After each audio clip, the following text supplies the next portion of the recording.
দেখো কত কিছু কিনলাম, কত কিছু বলতে কি, গোপুর চাদর কিনলাম, ব্ল্যাঙ্কেট কিনলাম, গোপুর খাবার কিনলাম। আমরা তো খাওয়া দাওয়া করে আসি, গোপু কিছু খেতে দেয়নি, এখন দেই নেই বলতে কি প্রথম তো একটু অসুবিধা হবে।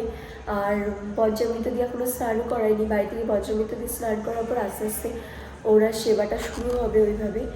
আর গোপুর জন্য ব্ল্যাঙ্কেট আনলাম, খাবার আনলাম। জল কোথা থেকে দেবো বলো তো, কোথা থেকে তুলসী পাতা জোগাড় করবো বলো তো, তুলসী পাতা ছাড়া তো গোপালের ভোগ হয় না, গোপাল সেবা নেয় না। না আমি এখন কোথার থেকে পাবো?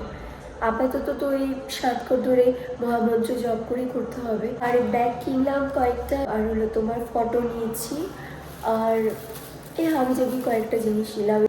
তো তোমাদেরকে তো বলাই হয়নি, আমরা বৃহস্পতিবার বেরোয়েছি তো, আর শুক্রবার দিন হচ্ছে আমার দাদা বৌদি দীঘাতে ঘুরতে গেছিলাম। আমি ফোনে শুনলাম শাশুড়ি মা আর আমার মা দুজন মিলে দুইজনের খোঁজ খবর নিত।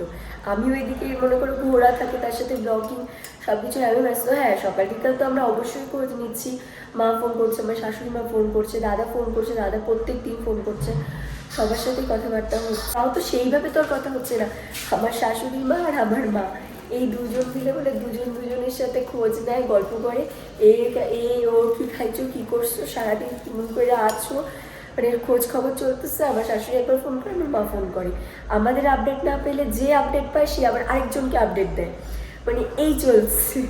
আমি ফোন করে ওটাই শুনলাম। বাবু গোপু আছে ঘরে, বললো